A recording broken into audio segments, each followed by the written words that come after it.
Not given, and it's also Today, it's never been putting the squeeze. They make money on excessive materialism and militarism. We know full well that racism is still that hound of hell. Hello.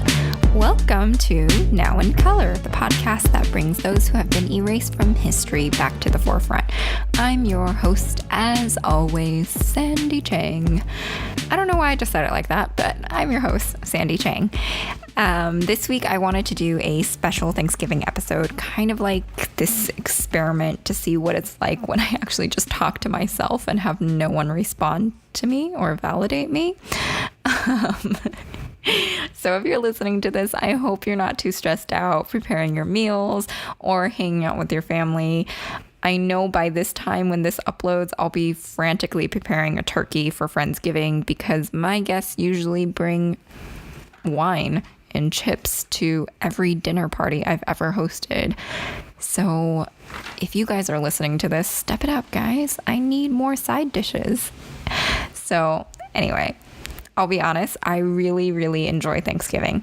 I love making food for my friends and family, and I love sharing this special moment of gratitude with everyone. It's super cheesy, but every Thanksgiving, I actually make my guests go around in a circle and say one thing they're grateful for. And when I first moved to New York, I didn't have that. In fact, I remember once I ordered Indian food and just ate it alone in my living room on Thanksgiving while watching The Office for the millionth time. And I remember that I hated my job at the time. I didn't really know anyone in this city, and all my friends at the time were just like party friends. Like most New Yorkers, I was pretty fucking miserable and just so lonely, and maybe drinking like a little bit too much to cover all of that. But then I went to therapy, so it's okay.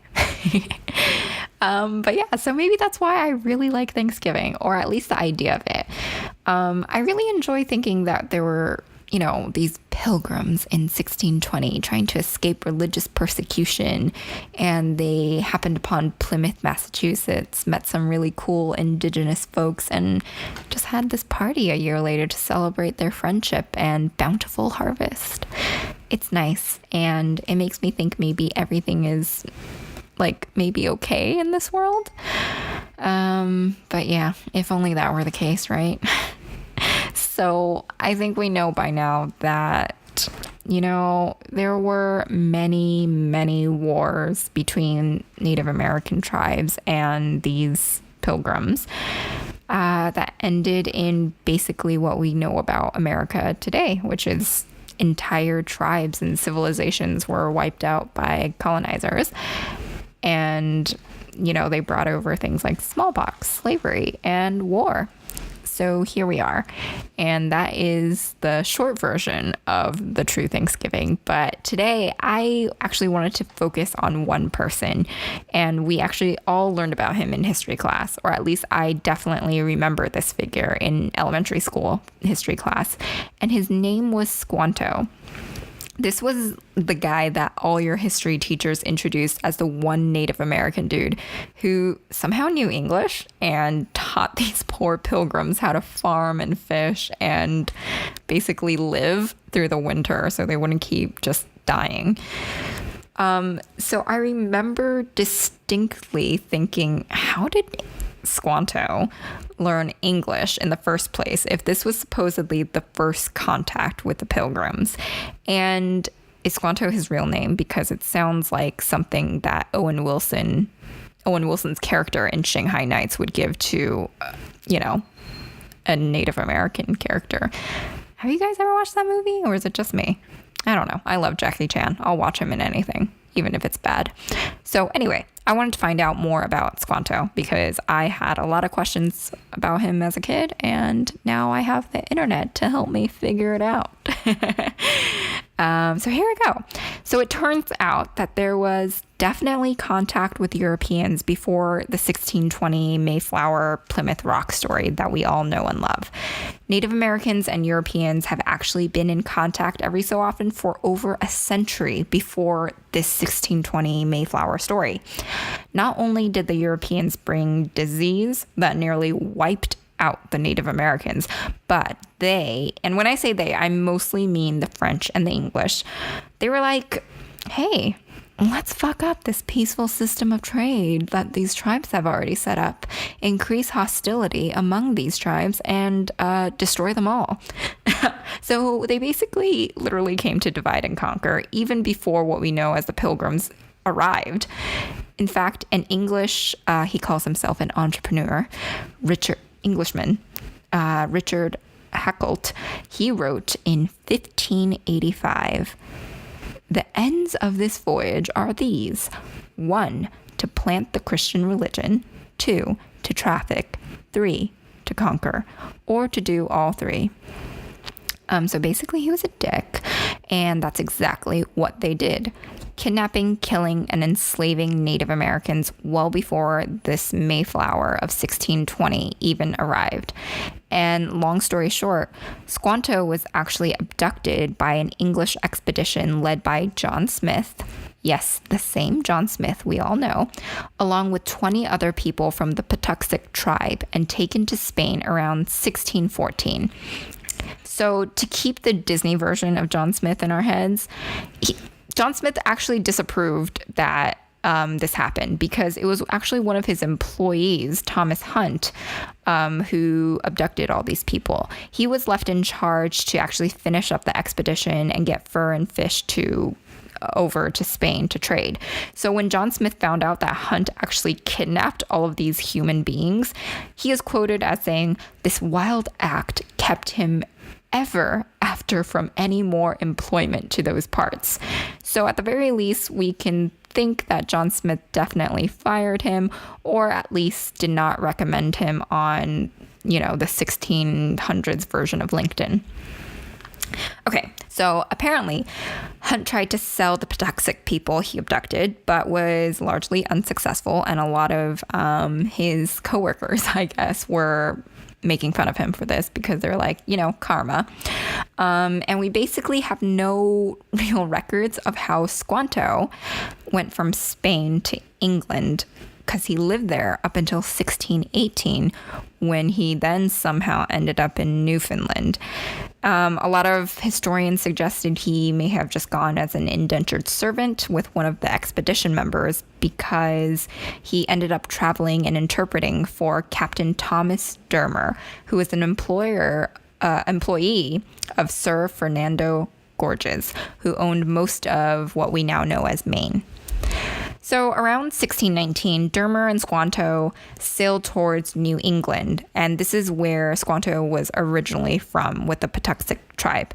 And just as a quick background, because this is important later, the Patuxent people were actually under part of the Wampanoag tribe as well. It's like an umbrella thing happening, and there was all this different hierarchies that I cannot get into right now, but just so you know, the Wampanoags are distant cousins of them. So here we go.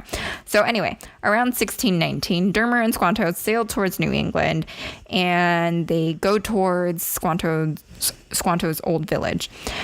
And Dermer wrote in his journal, "We passed along the coast where we found some ancient Indian plantations, not long since populous, now utterly void. In other places a remnant remains, but not free of sickness. Their disease the plague, for we might perceive the sores of some that escaped, who descried the spots of such as usually die. When we arrived at my savage's native country, we found all dead." So, this sucked. That's an understatement. Squanto's people, the Patuxent tribe, were all dead because of diseases brought over by European colonizers. So Squanto told Dermer, "Hey, I think I'm going to go and see if any of my friends survived, so peace out." And Dermer let him do that. But he quickly found out he could not travel without Squanto's help because he was captured in the summer of 1620 by Native Americans of the Pokanecket and Nemesket. And without any luck of finding any surviving members of his own people, Squanto returned and was basically like, hey, this white dude is like my only friend now on this earth, so can you please let him go? And they did. But then Squanto and Dermer traveled to Martha's Vineyard, where they were attacked by Epinau, who was actually one of the natives who were abducted alongside of Squanto. So Dermer dies from his wounds, and Squanto is taken captive by his fellow Wampanoags. So Epinau was also captured before. But anyway, Epinau presents Squanto to the leader of the Wampanoags, Massasoit. There's a lot of characters developing. I hope you guys are following along. So Massasoit is also super suspicious of Squanto for hanging out with all these white dudes and for speaking English. So they decided to imprison Squanto. So if you can think back like 2 seconds ago of what I said before, even though Squanto was part of the Patuxet people, but the Patuxet were part of the Wampanoags. So basically, Squanto's own people, his fellow Wampanoags, captured him and imprisoned him because they were super suspicious of him. They kind of saw him as like being in the sunken place. After all, he's like helping these colonizers, interpreting for them, even though he and his people were kidnapped and enslaved by them, and they did not forget that. So then came the Pilgrims in 1620. A Wampanoag tribe member named Samoset came through the Pilgrims colony and was like, oh my God, these people do not know how to live, because they were just like dying left and right from famine and could not survive the winter. Which makes me wonder what was going on in Europe that like they could survive that kind of winter. Is it worse? Is it worse here in the United States than it is in Europe? I don't know. Anyway, moving on. So these pilgrims were like definitely suffering. So in the March of 1621, Samoset introduced these dying pilgrims to Massasoit. Massasoit, once again, was the leader of the Wampanoag tribe. So these pilgrims must have been really, really suffering because Massasoit actually agreed to free Squanto to become an interpreter and liaison between the tribe and the colonies. In exchange for the tribe's help, the colonists promised to never harm the tribe. And surprisingly enough, they kept their promise. You thought it was going to end differently. But you know what? They loved Squanto. And even when nearby tribes kidnapped Squanto, the Pilgrims even went and rescued him. So they like risked their own lives to save their best friend Squanto, who's really awesome. William Bradford even wrote that Squanto was, quote, a special instrument sent of God for their good beyond their expectation. So basically, Squanto was the bee's knees, the best thing since sliced bread to these people. And because of this great liaison between the Pilgrims and the Wampanoags, they did have a 3-day celebration for a successful harvest, which is probably what we think is now the very first Thanksgiving. Maybe. And yeah, so, you know, each of the community members brought some food, they hung out, they, you know, played some games. In my mind, they also went around in a circle and each said what they were grateful for. And they were all probably super duper grateful for Squanto. So you're probably thinking, Squanto seems pretty chill. Like, I want him to come to my Friendsgiving. He's like helpful. He is helping people survive left and right. But remember, this guy was captured like 1,000,000 times by colonizers, nearby tribes, and even held captive by his fellow people. He was pissed off at this point, and he was power hungry and ready to like take his revenge. So much so that even the Pilgrims could kind of sense this, and they were kind of worried about him. And they even asked other Native American advisors to keep Squanto in check. So he must have been really brewing something here. Because apparently Squanto didn't just learn English from his captors, but he also learned the good old manipulation tactic of dividing and conquering. So Squanto actually started spreading rumors among the tribes and the colonists.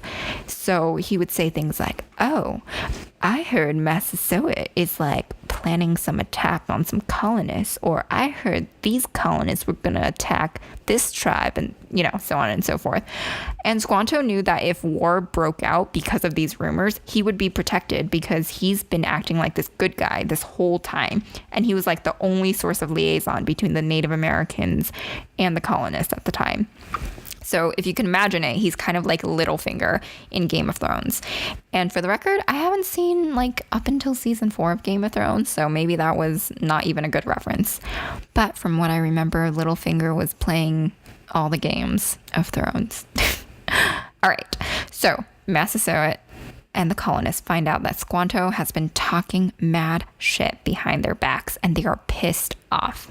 Massasoit especially, because he already thought Squanto was sketch as fuck for hanging out with all these white dudes, especially Captain Thomas Dermer from before. And he kind of took a huge chance on Squanto by letting him free. Meanwhile, the Pilgrims, especially Bradford, were like, okay, let's all calm down. We all make mistakes. Let's just give him another chance. But the Wampanoags were pissed, and they were ready to kill Squanto for this huge betrayal. So for the rest of his days, Squanto actually hung out with the Pilgrims because he was completely ostracized by the Wampanoags. That's what happens when you talk shit about your friends. So in November of 1622, a new group of colonists show up near Plymouth, and once again, Squanto becomes liaison. And things go very peacefully for a while, but then Squanto gets super sick. And Bradford writes, "In this place, Squanto fell sick of an Indian fever, bleeding much at the nose, which the Indians take for a symptom of impending death, and within a few days died there, desiring the governor to pray for him that he might go to the Englishman's God in heaven, and bequeath sundry of his things to the sundry of his English friends, as remembrance of his love, of whom they had a great loss." So then Squanto dies, and he was buried in an unmarked grave in some unknown location. So we don't even know where he is right now, which is kind of sad. But with all that being said, maybe there is a reason why Squanto keeps getting brought up in our history classes, because on the surface, it's actually really nice to think at one point Squanto helped communicate all these peaceful agreements between the colonists and the Native American tribes. But it turns out the colonists were always dicks, and Squanto was pissed off that his own people were abandoning him in their own ways. So it's honestly a really sad story. But before I end it, what was Squanto's real name? There are many early 17th century documents that have his name as Disquantum, deriving from the Algonquin expression for something called the rage of the Manitou, the force which made everything in nature responsive to man. But basically, we don't know what his real name is because we don't have any records before any European contact. And I think that really, really sucks that a lot of our history is from a Eurocentric lens. And hopefully this podcast and other things out there, researchers, historians are changing that. So I have a lot of hope for that. But yeah, that was the story of Squanto. It's a very short story, but there's actually a lot of things he did. He did a lot of, peace treaties and agreements. He actually did a lot of fucking work. So kudos to him. And this is just scratching the surface of his story. But I just want you all to have a great Thanksgiving or Friendsgiving or whatever you may be celebrating this week. If we're in this friendship circle of saying what we're grateful for, I'll go first. I am eternally grateful to you, my listeners, who have been insanely supportive of this crazy endeavor. You don't know how many times I want to scream cry when I do this. And it's not because I don't like it. It's honestly because it's so much work, but I do it out of an intense labor of love. And this is honestly one of my favorite projects I've ever done, and I'm just so grateful for you guys guys. Thank you so much for listening. Thank you for your encouragement, and thank you for sharing this podcast. It means the world to me when you guys write in and talk about how happy you were or how sad you were to learn something. It honestly means so much. So thank you guys a lot. Thank you guys. I don't know how to thank you enough. I wish I could invite you all to Friendsgiving and I'll make you a turkey. But I want to hear from you guys in this gratitude circle. Tell me about what you're grateful for or what your favorite story has been this year. You can tweet at me at now_incolor or find me on Instagram or Facebook, Now in Color Podcast. Or you can even send me an email if you want. It is nowincolorpodcast@gmail.com. As always, you can subscribe and listen to this podcast anywhere you get podcasts. Please leave a review if you love this podcast and share it with your friends. Happy Thanksgiving, guys, and thank you for listening.